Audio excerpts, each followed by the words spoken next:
Everyone, it's Christian Fuchs here. I would like to say a big thank you to our fans and keep having our back for the upcoming Premier League season as well as the Europa League.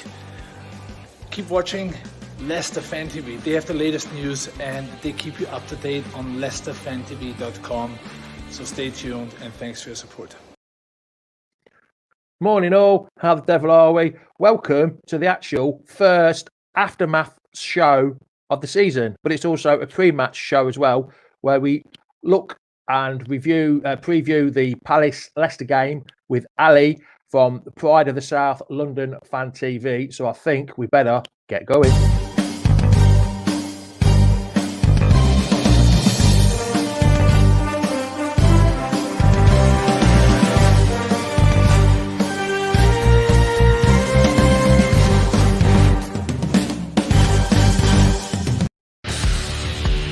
Welcome to Leicester Fan TV. With special thanks to our pals at ADT Taxis, Feed Me, Piglet's Pantry, Tiger, Leicester Garage Conversions, Pink Vehicle Leasing, Hologram, The Fox's Arms, Moyer Wade Interiors, and our chosen charity, Memphis UK. We bring you the fans' views on the match each week, and your views matter to us. Join the fans debate each match with us. Follow us at Leicester Fan TV.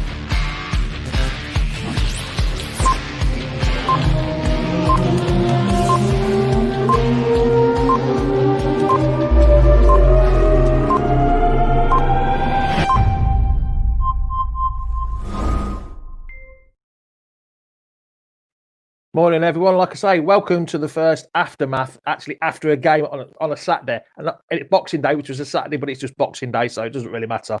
But first of all, we're going to talk Palace game. We'll do the aftermath a bit later. We're going to talk Palace. We're going to preview the Palace game with Ali from Pride of the South London Fan TV. So I think we better get him in. Morning, Ali. How are you? Morning. Yeah, all good apart from the football, to be honest. Yeah. Well, you didn't have the best of days. We ground out a result yesterday, but we'll talk about the Palace game first and all what you need to talk about. So, what do you think your team will be tomorrow? Because with injuries as well, because it's 48 hours after both games. So, do you think you'll make wholesale changes or keep the same, or what? What do you think? Usually, Roy doesn't really make changes. He's quite set in his ways. He's like your great aunt at Christmas. He gets you the same socks every year. But because of the quick run of succession of games, I think he will make changes. I think actually your boy Schlupp will probably come out and Andros Townsend will come in just to freshen that up. And then I can't see Scott Dan playing 2 games in quick succession. So you might see James Tompkins or Sacco come in. But I think whoever's in the back line will be quite good for you because Vardy would have a field day on the shoulder of Dan. But Tompkins and Sacco haven't played a lot of football, so they won't be match sharp. So they will probably be the big changes that I expect to happen, and maybe a couple of changes in the central midfield. And I think that probably, if he's wise, will be a change in formation as well. Yeah, see, I'm not sure what kind of side we'll have tomorrow because it's like you say, 48 hours. I'm not 100% Vardy will start. I think they might rest him. So I think you might be lucky. You might find a Nacho up front. But Brendan Rodgers likes throwing curveballs in, so he might play. I don't think he'll play the same side. I think Mr. Massive, Kagla Soyuncu, who scored his first goal against you last year when we won 2-0. Yeah, we beat you 2-0 at your place, didn't we, last year? I think. Yeah, the Vardy bird celebration. You mean that one? Oh, brilliant. Yeah, cheers for that, mate. I mean, actually, a lot of Palace fans were annoyed about that because why we were winding him up, because we know what happens when other fans wind Wilfred Zaha up. As you, you saw a bit, not fans, but Tyrone Mings was winding up Wilf yesterday, and he usually gets the last laugh. So, we weren't that happy that we'd done that because it sort of came back to haunt us. Ali, hold on, one question. One of our fans, Jono, he lives in South Norwood. Is that anywhere near you? Well, actually, where I used to live, obviously I'm from around the Croydon area, South London, initially. But I actually currently now live in Essex, surrounded by West Ham fans, which is awful. I bet that's fun for you, sitting in there. Yeah, I mean, all the myths are true. They genuinely believe they won the 1966 World Cup. Well, we did sort. They did sort of, didn't they? If we didn't have them West Ham players, give it to them. So from a Palace point of view, looking at Leicester, apart from Jamie Vardy, if Vardy doesn't play, who would be the ones that you'd look out for on the Leicester team? Is there any one or two people you'd be thinking, oh God, we ain't got to play against him, have we? I think where you'll get a lot of joy, and it won't take Brendan Rodgers long to watch the video of the Villa game, is that if Patrick Van Aanholt's still playing at left back, he is so poor defensively. He's good going forward, but his positioning is terrible. That you'll get a lot of joy down that left-hand side. I saw you got your second goal against United down their left-hand side. So I'm looking at seriously at Harvey Barnes. Can he get out wide? If Vardy plays, will he drop off? I think that's where you will win the game. I'm hoping we've got a really good young left back in Tyrick Mitchell. He started the season really well. He's only been dropped because he got injured, and then Roy brought Patrick Van Aanholt back in. I'm hoping that Tyrick Mitchell will come back in. So I'm looking really at your attacking players. Particularly, we've conceded 10 goals in the last 2 games, so not filled with confidence in that area. So I think all your attacking players could get a lot of joy tomorrow. But if you think, though, 10 goals, 7 of them were against Liverpool. That was just a freak result, I would have thought. I mean, you didn't even play that badly, though, did you, against Liverpool? No. I thought you had a pretty decent game. I know it sounds strange losing 7-0, but I don't think you played that badly, actually. No, most fans were sort of willing to let that one go. I think they had like 8 shots on goal and scored 7. They were just ruthless. But yesterday, I think losing 3-0 to 10-man Villa has really angered the fans. I mean, I did a poll on my social medias, and over 90% of the fans are voting Roy out. Just based really, I mean, you talk about defence. The thing about Roy is he's always known for making us hard to beat. But we've actually, beyond those 2 games, we've only kept 1 clean sheet all season. So if Roy isn't making us hard to beat, what is his thing? It's like Frank Lampard not having money to spend. He's got nothing. So it's really interesting times. And I don't think the media are picking up on the Palace fans' discontent. They picked up on Newcastle's with Steve Bruce, but not on the Palace fans feeling about Roy. I think Roy's probably one of the luckiest managers not to have had fans in since the lockdown. Because if you remember when we last played you, that was an awful game. It was about as excruciating as one of Boris Johnson's press conferences. I think you beat us something like 3-0. That was part of a run. Oh, the one in the restart to our place. That was part of a run where we lost 8 games on the bounce. And the whole year, calendar year 2020, we played 38 games. That would yield us 34 points. That's relegation form. Rightio. Neil Birchnell has said maybe Roy's time is coming, must be due retirement, but he's had a great career. But you can't live in the past sometimes, can you? That's the problem. No, this is the thing. Like, Palace fans, we're not deluded. We're not like Newcastle fans. We don't expect some big Messiah to come in and we suddenly start playing like the Harlem Globetrotters. We do really appreciate Roy's done a good, solid job for us. And I think where Palace fans have been patient really over the last years, because the contract's up next summer, and we're kind of hoping that behind the scenes, Steve Parish and Dougie Freedman, our director of football, are getting a succession plan in place. And we think that obviously he's not going to go on forever. Roy's not going to be a manager forever. It's like Doc Cotton wasn't going to be on EastEnders forever. Roy's time will come to an end. Touch wood. There was one question here by Sean, it's a bit off the, here it is. Your favourite player, just going off the football now, because Sean's asked it a couple of times, like your favourite Palace player in your lifetime, or even ever? In my lifetime, I'll go with 2. The first one was actually someone called Matt Jansen. I don't even remember Matt Jansen, who then went on to play for Blackburn Rovers. Striker. Career was brutally ended by the accident in Italy. He was nearly got picked by Sven. So he was my sort of first Palace hero. Loved him as a player. But obviously, the big one is obviously Wilfried Zaha. I've done a couple of videos on Wilf on my channel, particularly about his time at Man United, which I think is lied about in the media. The truth about that's not really said.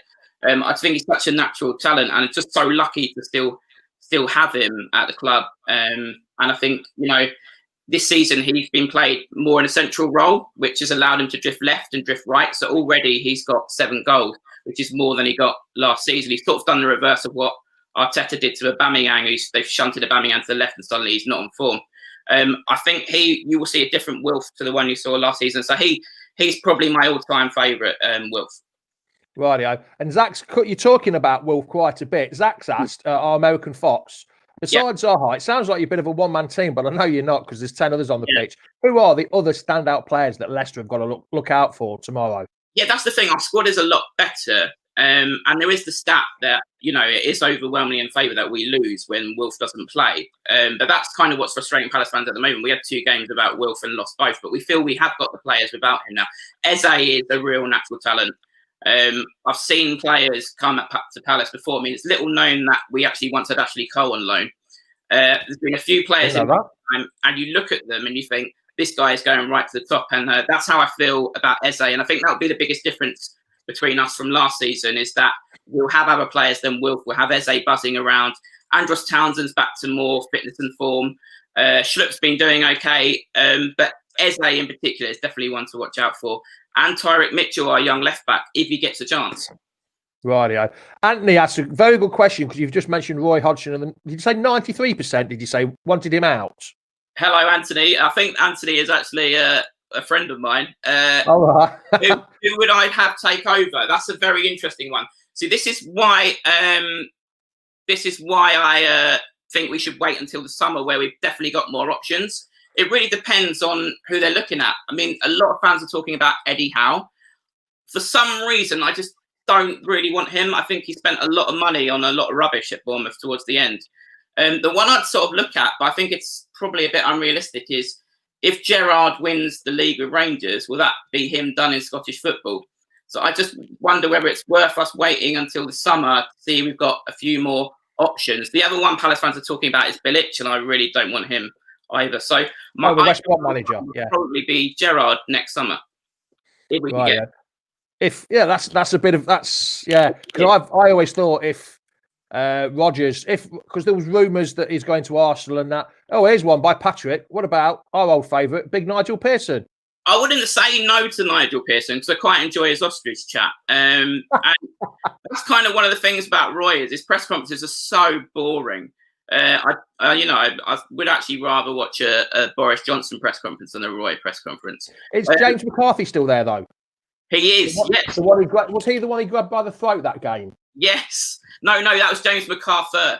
We had a James McCarthy and a James McCarthy. James McCarthy might be going to Celtic. James McCarthy is still there. He did grab him by the throat, didn't he? I quite like Nigel Pearson. I think he was obviously really harshly treated by Watford. There is just maybe something there in his character that makes him fall out with people. I think as well, Steve Parish is a very heavily involved chairman, so he will be doing his homework alongside Dougie Freedman, the director of football. And key to it will be, is it a sort of character who will get along with Steve? I think will be, he needs someone he can work alongside closely. So I think that would be very much a factor as well. So I don't know whether Nigel Pearson and Steve Parish would get along. Well, yeah, Nigel Pearson's a bit hot-headed. He's good, but I think he's a bit hot-headed. I do like him. Yes, I do. A lot of Leicester fans, it's Marmite. You either love him or you hate him. And I hate Marmite, but I love Nigel Pearson. So, yeah. Ali Gray's asked, can you see Palace going down? Are they? I don't think we'll get relegated. I mean, we're already on 18 points. And this is why, really, our American investors, you don't really know much about them. They are also involved in the background. They're a bit like Mike Ashley. They're happy to put in little investment and stay up every year. I mean, we're already on 18 points. So even if we lose to you tomorrow and we beat Sheffield United, we're on 21. So we should be safe. I mean, that's the thing about Roy. We know this style of play is boring, but we know we'll stay up. So it's like going on a long car journey. You know your destination, but you're not even allowed to stop off for a service stop for some fun or a Mackie D's, except some Palace fans would genuinely rather Ronald McDonald was manager. But we're probably, I don't think we're going down. I think the relegation battle is obviously our rivals Brighton, and I still think Arsenal were in it. I hope so. I hope so. Not many Leicester fans like Arsenal, so I do hope so. They all want Brendan, don't they? Yes, unfortunately. Hopefully he'll say no again like he did last year. Just talking of Palace and Leicester as we are, some of your memories. Have you ever been to the King Power Filbert Street might have been a bit before your time, but the King Power Walking Stadium, have you ever been? Filbert Street, but not the King Power. Right. King Power is definitely on my bucket list. I think Palace and Leicester fans, from when I've chatted to Leicester fans before, we've got quite a good accord. I think respect for each other. I think we've both been through being relegated to the lower leagues, had our financial problems, and I just think it's great. You guys are the ultimate, one of the sort of lesser glamorous teams. No offense, but like who have given it to the big six. With you, I see you got your new training complex and everything. Yeah. And the way that you're sort of, standing up to the big clubs with Harry Maguire. No, you're not having him. You got 80 million for a fridge. The way that we're standing up to big clubs and saying we're not selling you Wilfried Zaha for nothing. I just think there's a lot of respect from Palace fans to Leicester, particularly with what you did in winning the title. So I'd love to come to the King Power. That's probably on my bucket list of stadiums to go to, actually. But so my biggest memory would be the playoff final game. Oh, that's an awful memory. No, not for us it isn't. Not for us it isn't. It's absolutely fantastic. Shin, and also the Vardy bird celebration are probably two of the more memorable ones. But I'm sure we've stuck it back up you on other occasions. Well, you got our manager sacked a couple of years ago. You got our manager sacked. You beat us 4-1 at our place. Was that Claude Puel? That probably did you a favour, though. You didn't like him, did you? So actually, when I'm talking about and it might seem that I'm a bit ungrateful, when I've spoken to Leicester fans and described like how we just had enough at the start of play, Leicester fans have just gone to me, Claude Puel. Because I used to look at you and be like, what are you unhappy with? Like, you're 8th. But, yeah. Some wanted more. Some just wanted a lot more, Ale. You're getting it now, aren't you? So. Well, we are now, and we have done. Last question. It's been great having you. Come on, then. What every away fan doesn't like giving me, score prediction for tomorrow. Right. Do you know what? Just when because Roy's a hard man to hate, because he's such a gentleman. Just when you start getting feelings of real discontent towards him, he actually then pulls out a result. So I think also he's got a very good record. His record against the top 6, and I actually class you as top 6, although the mainstream media don't. He's got a very better record than Arsenal against the top 6. I think we'll do so. I'm going to go for a Desmond. I'm going to go 2-2. That's my score. I go every away game. I always say that. Do not lose. If you can't win, do not lose. And I always go for a 2-2 draw, the old Desmond. I think in the Premier League, an away point, I think is brilliant. No matter where you are, get a point, especially at Palace, because you know what you're going to get. If the fans were there, it'd be even harder. But now the home advantage is gone. I think I'm going for a 2-2 draw. I mean, we've got a point at home against Spurs, and we had the fans behind the goal, and it was amazing to see it again. We just sucked the ball in for the equaliser. That was Schlupp, your man. Yes. So I think how's he doing? How's he playing this year? How's old Jeffy doing? He frustrates me a bit because I always feel like there's a little bit more to come from him. But same here. He's one of those players that you appreciate more when he's not in the team. He's very vital to our counter-attacking style. So he has been playing well. I'm not convinced he'll play tomorrow just because I think he'll get rested for Andros Townsend. But I think because of the quick succession of games, they'll be tired, both sides. I think there's goals in it tomorrow. Good. I hope there's not too many goals. Let's put it like that. Yeah.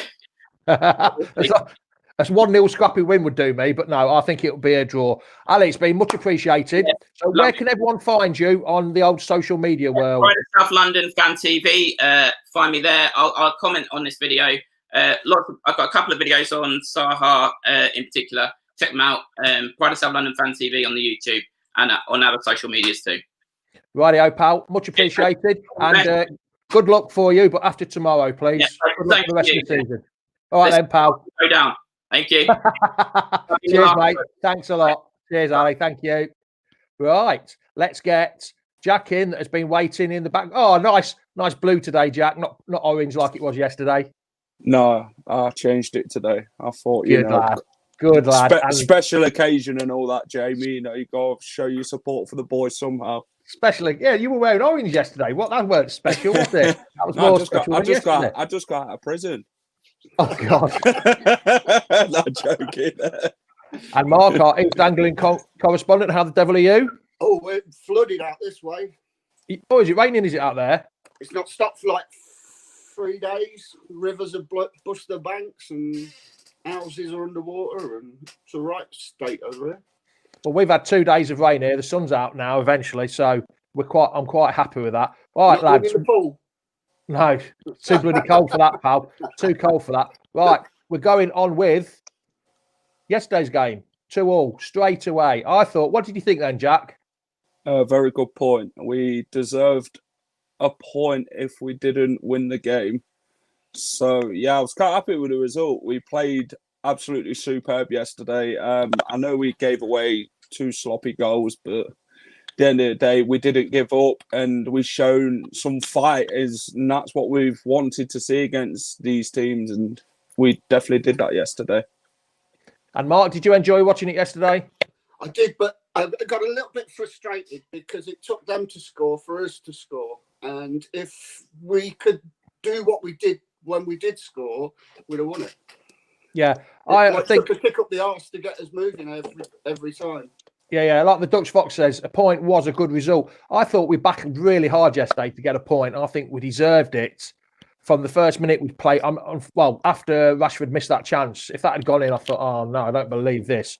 But I think we deserved it. The only negative that I can get from yesterday's game was how easy Man U found to slip the ball through the defence. The 2 centre halves, there was for about 5 minutes in the second half, Jack, about 2 or 3 balls got through and the defence, it just like stood still. And I'm thinking, I'm not sure, but that's probably the only negative for about a 5-10 minute spell. We've just got to try and cut out that easy thing, Jack. Do you agree, pal?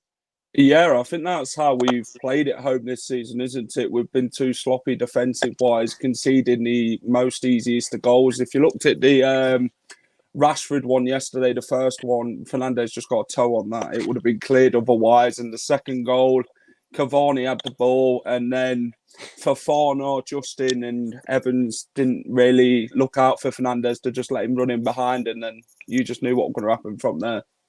I mean, Mark, do you agree the fridge showed why all Leicester fans are glad we got 80 million for him yesterday? He defrosted in the second half. Fridge freezer. Yeah.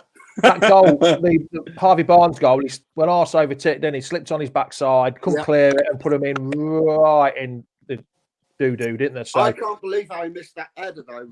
Was it Rashford's header? Yes. At the 30th minute, yes. Yeah. Yeah. I mean, that was...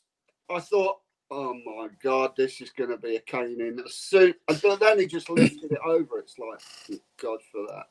I thought Tillemans had an absolute quality game. Yeah, here we go. I wasn't going to ask this one until a bit later. Man of the match. Personally, I can't remember who I said yesterday. Jack, can you remember who I said? I can't remember. I think you said Tillemans. And who else was that? I think it was Barnes.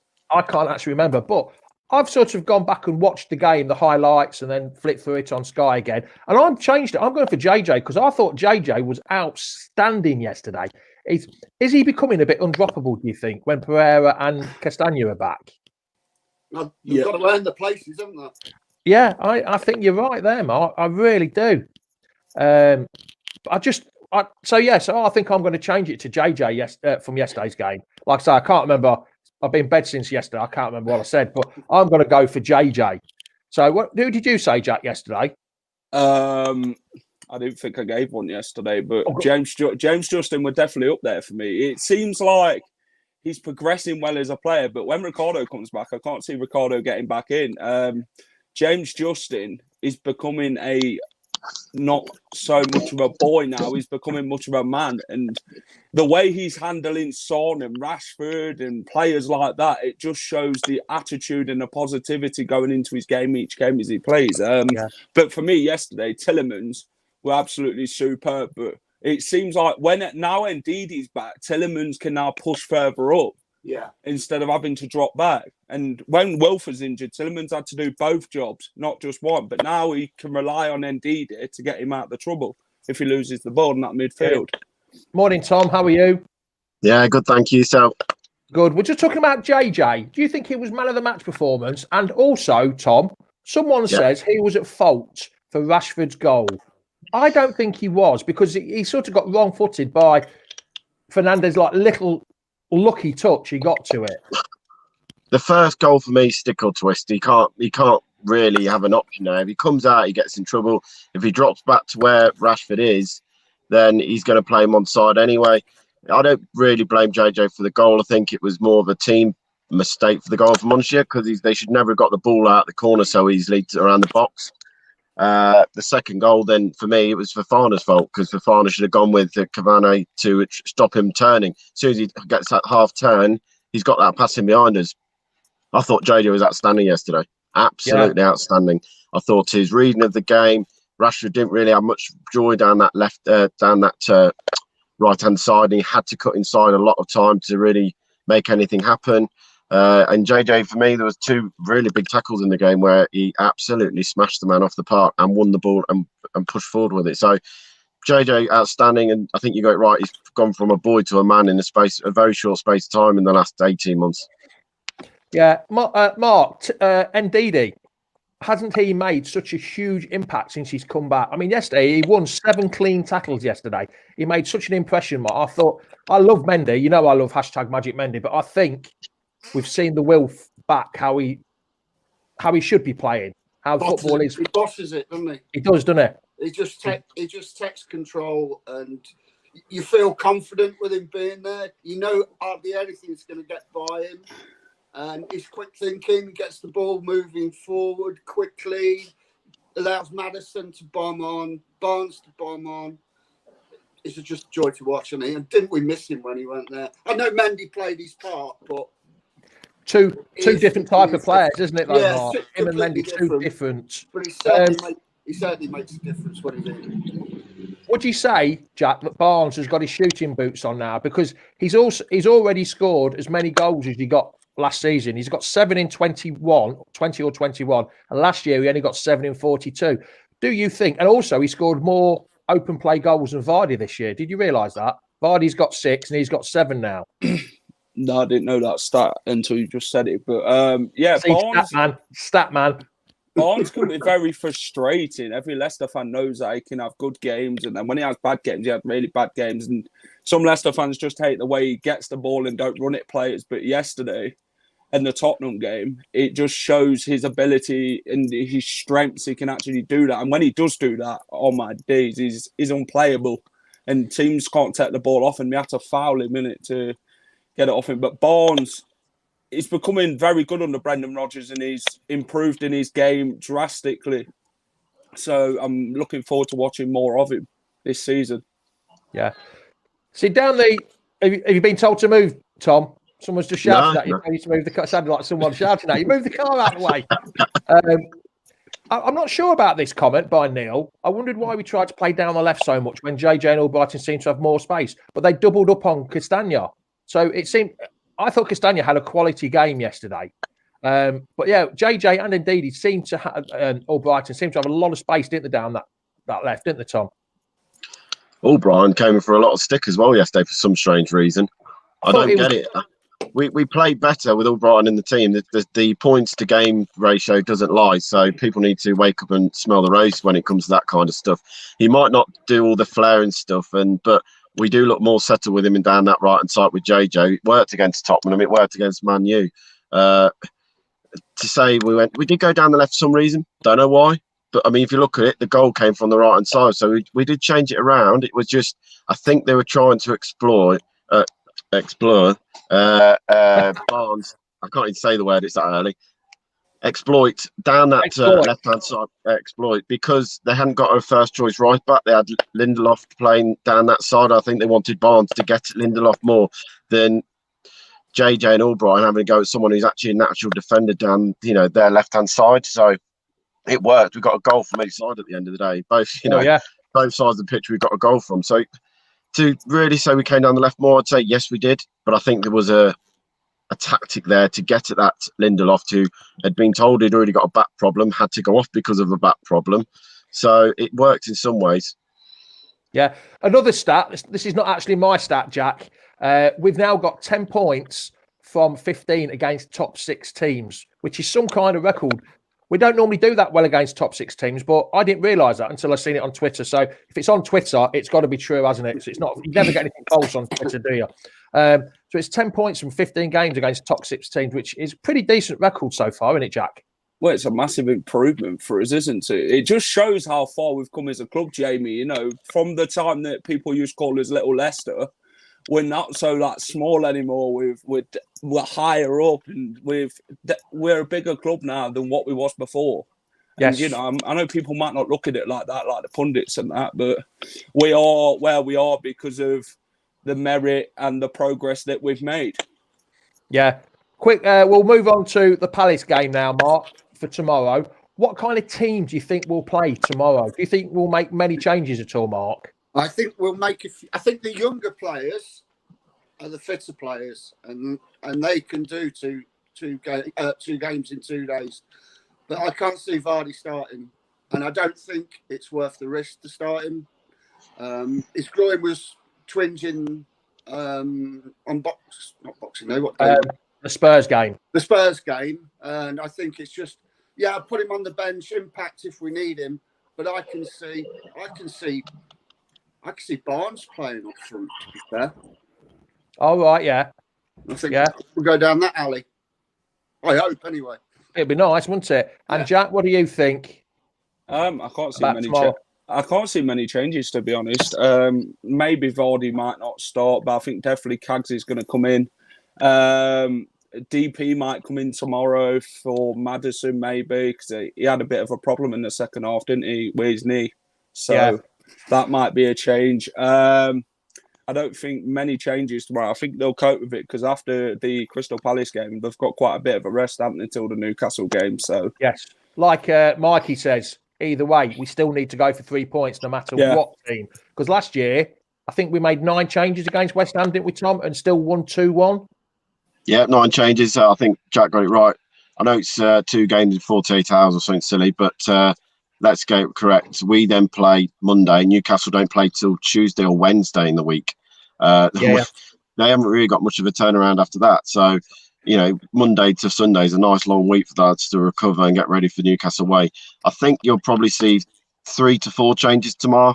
I think Jack's hit the nail on the head. I think Vardy will come and have a rest because we all know he can't play every single game. I think Nacho will get a run at the front. Do you know what? Do you think he'll be on the bench, though, Tom? Do you think Vardy will still be on the bench just in case? I think he'll have all the players on the bench. He can have 9 subs, so there's no reason not to take him down to Salah's case there is a problem and you need to bring him into the game, or it's 0-0 with 20 to go and really, you know, put him on to cause, you know, havoc. It's a shame that Under's picked up this hamstring injury because I think he would have started against Palace, but I think he's 50-50 that he'll be available because it's not a strain, it's just a niggle, they're saying, aren't they?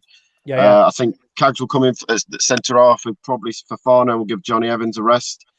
I think Timmy Castagne might get a rest. What probably might see is switch JJ to the left and Alderweireld and back to his right. So with Castagne though, Tom, without having that bit of a hammy problem, 2 games in 48 hours might be a bit much for him. So it's too much of a risk. You don't want to risk it. We've seen what we've done before by risking players and bring them back too quickly. And, you know, he's played 60 minutes the other day. He's played a full 90 yesterday. Was it nearly enough? Was it 90 he played yesterday? I know. Let's not rush him back too quickly and chuck another 90 on him because, you know, we don't want to aggravate anything. And I think Mendy might come into the middle because give Wilf a rest. He's played a few games now after his injury. Mark, Jono's been a bit controversial here. Oh, nah. Next joke, please. Who's pulled that out of a Christmas cracker? Hey, if he doesn't get on the bench tomorrow when he's making all these changes, then he's finished, isn't he? If he can't get on the bench, no. Not even sent him a map to the new training ground. He was there. Where it is. He was there though, wasn't he? Yeah, he was. He didn't look very happy at all. Right, would anyone start Perez tomorrow up front? Maybe not up front. Maybe not up front. Instead of Maddison, yes, but maybe not up front. I'd like to see him get some game time, to be honest. I think there's a chance. I think a chance of him playing 10. I think it'd be very disheartening to Nacho to, you know, not give him a game when he's done quite well in Europe this year. And I think if you were to start Perez up front, Nacho would be thinking, what have I got to do? You know, his confidence has been all right, Nacho. I know he's had hit and miss games where you're thinking, what are we signing for? But I think if you were to play him at Alvaro Perez up front and Nacho not needing to get start, it'd be a bit peed off with it all, if I'm honest. I think Nacho would be questioning what I've got to do to get in this team. You know, even if Perez is a striker of some sort, I think he's better at 10. I'd play him and Dennis Pratt tomorrow, if I'm honest with you. Yeah. Yeah, Ross was meant to be coming on, but all of a sudden he's gone blank. So we'll just remove him for a minute. He might miss out. Blankety blank, blankety blank. Blankety blank. Here he is. He's come back. Right. I'm off, boys. Anyway, have a good day, lads. See you later. Oh, lads. I've Paul. got a little surprise. My little nephew's won today, and look at his shirt. Perfect shirt. Absolutely brilliant, that is. Just that. Absolutely brilliant. Start him young. What's his name again, Ross? Tommy. Right, Tommy. Where are you, Tommy? Rock on, Tommy. Rock on, Tommy. Just say hello to him on the Leicester Fan TV. Rock on, Tommy. He's got number 27 up back. Oh. Good lad. Hey, then. No, he's got all shy. That's Tommy, look, number 27. Perfect. Start him young. That's what we need. Start him young. Ross, are you staying for a bit, or is that? Yeah, I'm going to come back in a second. I'm just going to say bye to my sister and everything. I'll come back in a second. All right then, pal. I'll drop you out for a second and then come back. Yeah. Right. Little does he know that's about us done today. But what I want you two to tell me is, what was Maddison saying to Vardy here? What does everyone think Maddison was saying to Vardy there? Vardy didn't look too happy, did he? He didn't, did he? I think that was after the goal, to be honest. But I'd like to know what people thought Maddison was saying there. I don't think what I'm thinking. I don't think I can say on the air. I think it was after the goal, wasn't it? Yeah. Did you see Maddison's new boots yesterday with denim? He had denim boots. Unbelievable. It's how posh is that? Denim boots. I think Vardy were pissed yesterday, wasn't he? After Man United scored, it really fired him up, and you could tell when he was licking his lips when they showed him on the camera yesterday. He knew he wanted that bad, and because he got it, he threw it in Maguire's face. There's a photo where he's looking at Maguire. Maguire's well pissed off. Yeah, I think LCFC Gray's got it there. You spawny git. I think that's right. Oh, Mikey said, "Look at my new boots," and Patrick, state of mind, but yeah, there were a bit. You remember that rucksack he had a couple of years ago? That multicoloured rucksack that cost him about 300 quid. He still got it. Yeah, they all ripped the shit out of him, didn't they? Yeah, and I think they might do with his boots. I don't quite think the hairdressing boots. Well, they could be, couldn't they? They looked a bit snazzy, didn't they? Right, so what do you think? I know we don't know what the team's going to be, but come on then, the score. What do you think the score is going to be tomorrow? We'll go with. Hold on, I'll toss a coin. Mark. I think we're going to cane them tomorrow. 4-0. Oh, Blobby, you've had one of Lox's tablets, Mr. Positivity tablet. Is that a whiskey? I was on the whiskey last night. I was on the Jamesons. Oh, we are. Yeah. It seems like everyone's going for a convincing Leicester win. I'm the only one that's gone. I've gone for a draw. I've gone for the old Desmond 2-2 draw. I think we'll just rip them to bits. I won't underestimate them for a start. I think we did that against Fulham and West Ham and that, didn't we, as fans? And look what happened there. So you've still got to be wary of Palace with Zaha and is it Eze as well for them? He's a massive threat. But here he is. He's gone now. He's come and gone. He's come and gone. That was all. Patrick's gone for 2-0. Right. I think we'll leave it on that point before Ross comes back in. Let's upset him a bit. I'm gonna go 3-1 to us tomorrow. 3-1. Well, I've gone for 2-2. So as long as you do not lose. If you can't win, do not lose. So that's my. See, Mikey said here the away form gives us a bounce. Yeah, I think it does. Yeah. Good away from home. Yeah, Palace here. Mikey, LCF's great. A wounded animal. Yeah, after losing 3-0 yesterday. And 7-0 to Liverpool. It's confidence for them. Shepherds, don't forget City's record against struggling teams. Yeah, we don't play that well against struggling teams, Steve, but we're away from home. That's the good thing about it. Right, so Mark, cheers, pal. Thank you very much for joining from East Anglia. I'm glad you managed to get on this week quite easily. Yes, I've got internet. Oh yeah, it's on Amazon Prime as well tomorrow, isn't it? Yeah, 3:00. But not if you're watching on Premier Sports in Ireland. It's live on their Premier Sports in Ireland. So I've got it free tomorrow. I haven't had to pay for it. So I'm a happy boy. So, Mark, what did you say yesterday for you tomorrow? 4-0, didn't you? 4-0. Caning. Right, perfect. Mr. Positivity, nick that from Locks. You have. We'll see you probably tomorrow then, Mark, shall we? You will do. If you've not got family Christmas still to do. No, all done and dusted. All right then, Mark. Well, we'll see you later. did come out with a joke yesterday because I couldn't find where her under was, so she said perhaps he's under the weather. Somebody else said that yesterday as well. It didn't go down very well, Mark. Yeah, that's right. My mate Mac has gone for a 3-1. Morning, Macca. Better late than never. Win or lose, have a booze. If you draw, have some more. 3-1 City. Yeah, that could be about right. But all right then, Mark. We'll speak to you later, pal. See you tomorrow.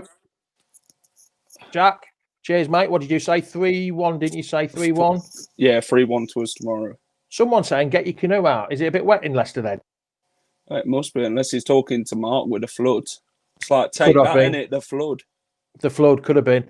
And then last comment off Gray. If we can perform against top teams, but tend to give lower teams too much respect. We certainly do, don't we? We certainly do. Right, Jack, we shall see you tomorrow. See you tomorrow. Or you're going to be on TalkSport again tomorrow? Because you haven't mentioned that this morning. No, let's forget about that, innit? Let's move on. It's all right, then, what pal. I'm talking about. It's not all the right, then, big paper news. So. Right then, matey. We'll see you tomorrow. We'll see you tomorrow, mate. Rightio. Cheers, matey. Right. Cheers for watching, everyone. Overrun again. That's how busy we are sometimes. So it's ciao, ciao, adios, goodbye, top of the morning to you. Thanks for watching. Come on, you foxes. See you tomorrow. Welcome to Leicester Fan TV. With special thanks to our pals at ADT Taxis, Feedme, Piglet's Pantry, Tiger, Leicester Garage Conversions, Pink Vehicle Leasing, Hologram, The Fox's Arms, Moyer Wade Interiors, and our chosen charity, Memphis UK. We bring you the fans' views on the match each week, and your views matter to us. Join the fans' debate each match with us. Follow us at Leicester Fan TV.